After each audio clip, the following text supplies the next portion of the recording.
Well, I know if you've seen this man before, then of course you have watched sports. I am so excited to talk to you.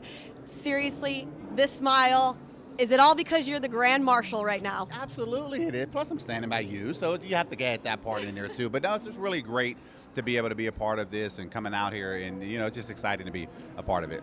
Well, I've been a Grand Marshal before. I've been at a short course off-road race, and I know how nerve-wracking that can be. So I'm going to give you the opportunity right now to get all your nerves out. Are you nervous? Yes. I am nervous, yes. Okay. So I'm going to give you an opportunity, okay? You will have the opportunity right now. Get that nerve out. I'm going to give you a chance to say, drivers, start your engine, so get what you need to do. Drivers. What was that line again?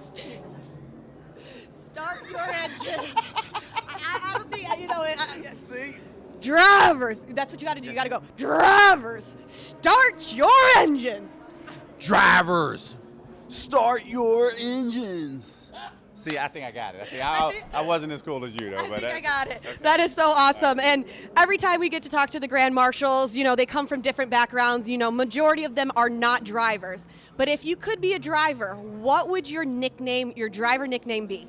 That's a tough question. I have no idea. I don't know. I probably would just be Driver Chuck. I mean, that would be short for Chuck. See how easy that was? That was a quick nickname.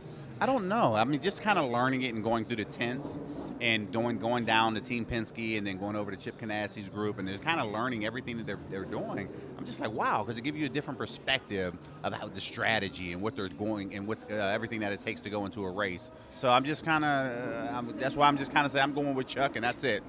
You should be like Chuck the Destroyer.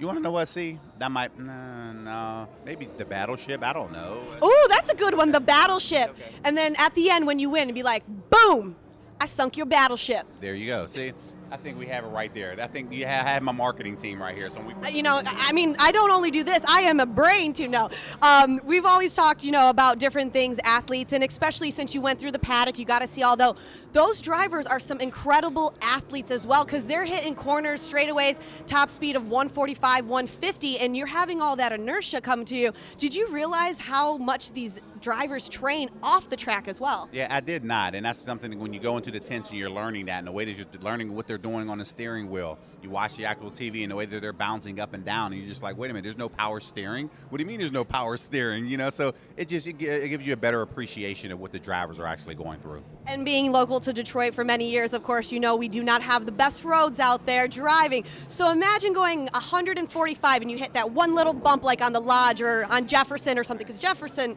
sometimes is not good. But imagine that, but you're going 145, 150 miles an hour around a turn. That's just showing you how powerful those cars are and how in shape the athletes are. Right, and I mean, like you said, those tight turns that they're coming around the corner without hitting the wall, understanding the strategy, the speed burst. They don't, I would think that you were able to do that anytime during a race, but there's only a certain amount of speed burst that you get throughout the race. So it's just something that when you're looking at, I'm just like, wow. So when I watch this race today, I'll be looking for some of those things that I've learned when I was in the tent. Coming off of the Indy 500, Will Power, he just took that big win, and that's a great thing to win the Indy 500.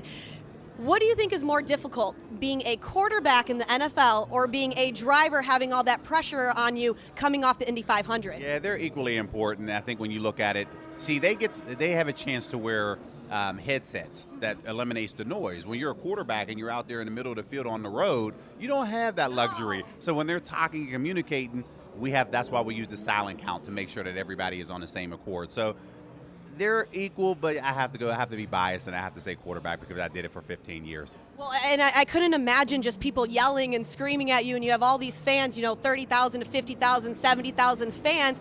And in here, they do have the noise as well, but like you said, they have communications, people can calm them down, they can talk to them. But when you're in your head as a football player, how do you get out of that?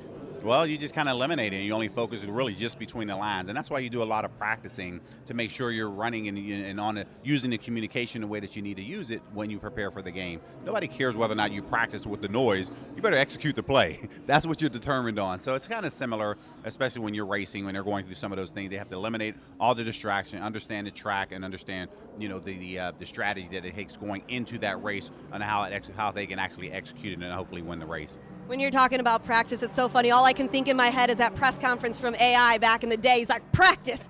We're talking about, and you want to talk about practice? Right. But it's true. Practice makes perfect, and the determination and keep going. And it's just showcasing that to be a top quarterback, you got to practice. To be a top athlete driver, you got to practice.